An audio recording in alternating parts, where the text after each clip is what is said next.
Thought y'all wasn't gonna put no microphone.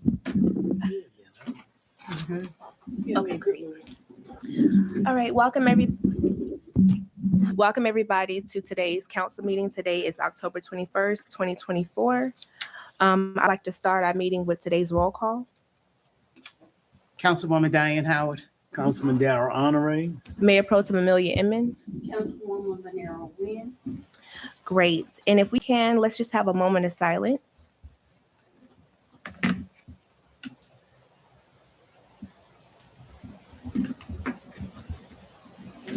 All right. I would like to move forward with a motion to approve the agenda.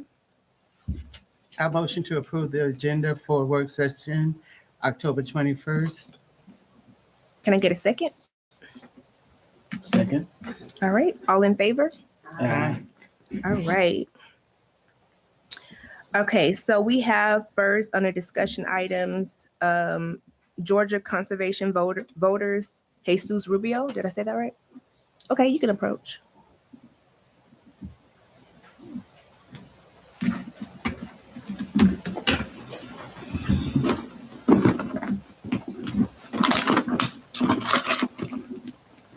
Hello.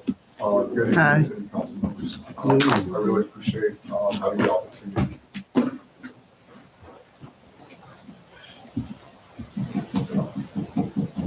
Take mine. Yeah, even mine sounds kind of low. This is different.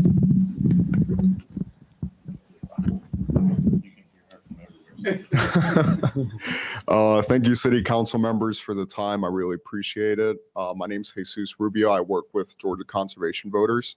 We're a statewide environmental nonprofit. We mostly advocate for the usage of renewable energy and environmental protections across many different municipalities in the state. During the summertime, we created an initiative with our friends at the Capital Good Fund, who will be going a little bit further into details of this program. But Georgia Conservation Voters, as well as Capital Good Fund, did a canvassing program here in Lithonia, in which we informed many residents about the benefits of the Inflation Reduction Act and the usage or the deployment of rooftop solar for residents as a way to deploy clean energy here in Lithonia, as well as save on utility bills every month. And so our purpose for coming before the City Council today is to make sure that, we can continue to elevate the program and the efforts that we had earlier in the year, that we continue utilizing some of the grant funding that's available, and that we partner with the City Council members and the municipality to continue to get the word out for community residents. My colleague from Capital Good Fund shared a PowerPoint presentation that I believe he will be walking us through, just in terms of the different many ways that residents can benefit from community or from rooftop solar, and all the different financial incentives that there are. But our hope is to be able to collaborate with the municipality and being able to deploy this technology. So I'll proceed to allow him to speak. Good afternoon, ladies and gentlemen. Good afternoon. My name is Timothy Shelton Jr. I'm the Community Engagement Manager for Capital Good Fund that serves over the Georgia Bright program. And as my colleague said here, we also had a program here in DeKalb County over the summer where we did canvassing, going door to door to speak to residents in regards to this. So, I'm actually out in there knocking on doors. So I was out there in that Georgia heat this summer, knocking on doors, seeing exactly what the sentiment was in the community in regards to the program. Now, the program is designed to help low to moderate income families. So literally people who were previously left outside of the conversation when it came to green energy and being able to go solar, due just to high loans, not being able to afford the upfront costs. Though Georgia, has to be one of the highest energy burden states in the country, with 30% of our residents spending more than 30% of their income just going towards their energy bills. I'm a Georgia resident, so I could speak to that. I've seen my mortgage go up, my taxes go up, as well as my energy bill goes up.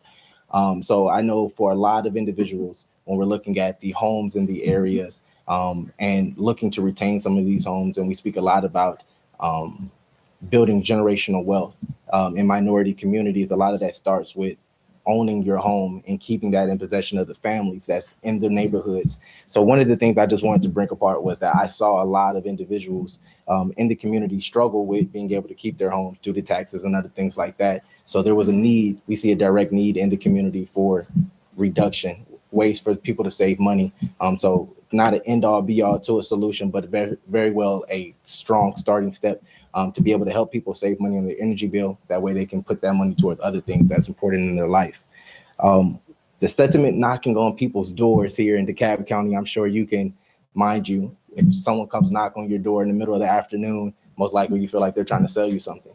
The program is a resource that we wanted to make sure the community knew about, but coming to your door again may not have been the best efforts, but we wanted to introduce it because we were something that was new to the community.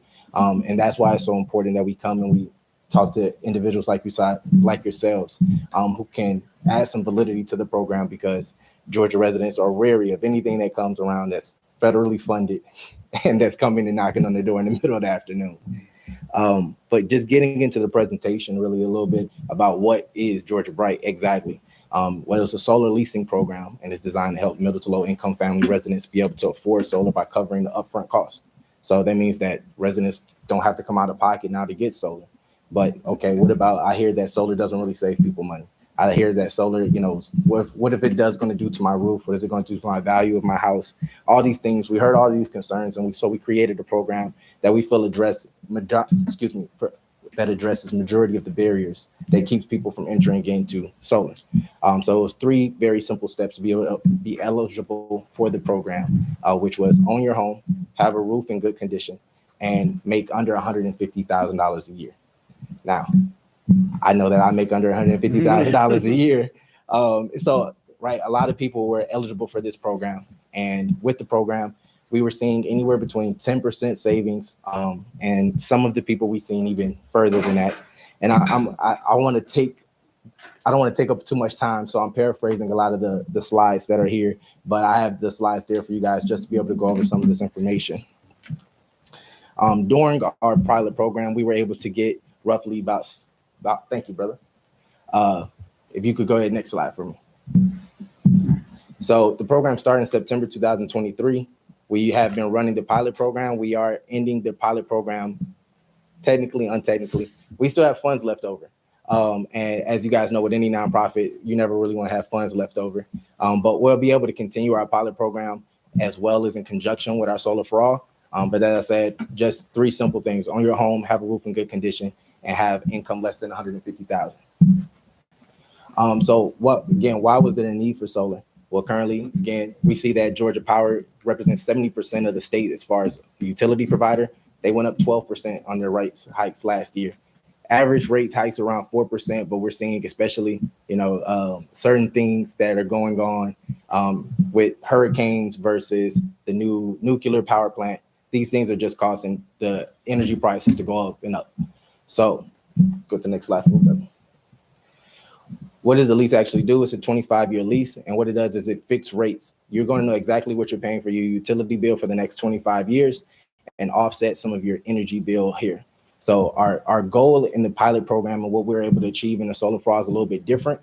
So this is going to be Georgia Bright 1.0, which does a 80% guarantee, which means that if the solar panels does not generate at least 80% of what we tell you on day one, we're going to refund you during our true up process for any monthly payments.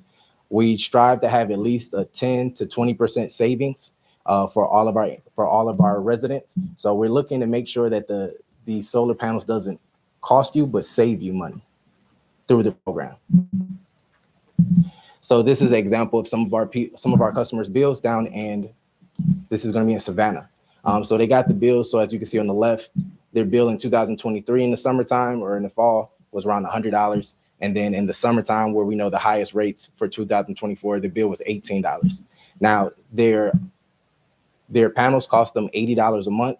So they have, but they also have a battery. You can go to the next slide for me, bro. They also have a battery. And so with that customer, especially, that's important because he has sleep apnea. So recently here, when the hurricanes were coming, his power went out or his neighborhood power went out, he was able to still have power going on to make sure that he has those medical needs met throughout any type of outages. We also work with plenty of churches. So we've done with 2 churches down in the Savannah area where we've set up resiliency centers where they're able during hurricane to provide shelter. And we're working with a few here in the metro Atlanta area where there'll be warming stations in the wintertime for the homeless. So they serve, making sure that they serve a purpose. But that's just where we've been. I want to show you guys really where we're going here with Solar for All and why it's so important that we get individuals like yourselves to back this program to make sure that residents are taking advantage of it.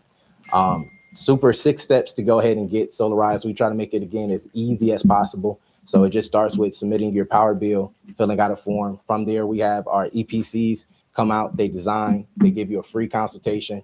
And then they give you, before we even start putting solar on your roof, you're going to know exactly what you're paying for the 25 years of it. We do offer a buyout option after year 7, where you're able to buy it at 60% of the cost. So there was, like I said, we tried to get all the barriers in our pilot program, but there was still some that we just weren't able to overcome. But thanks to the EPA and the Solar for All, these are some of the things that we'll be able to address with the additional funding.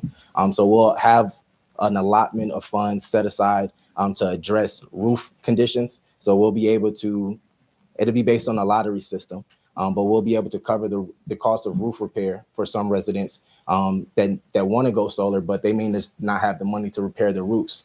We'll be able to assist with multifamily units, so apartment buildings going forward through a program. It's a little complicated, but we're working with the utility companies in regards to that. And then we also have money to assist with pruning trees. We don't want to cut down trees because we understand that they're necessary. But if the trees are what we're preventing you from going solar, we'll have money to be able to address those costs as well. So for Solar for All, we do have a little bit more complex, and I'll try to get through this as briefly as possible, but please feel free to ask me any questions in regards to it. We'll have 4 different programs. So we'll have our Georgia Bright 2.0, which mirrors our Georgia Bright pilot. The difference really being is that we have to do guaranteed 20% savings on day 1. So when people ask me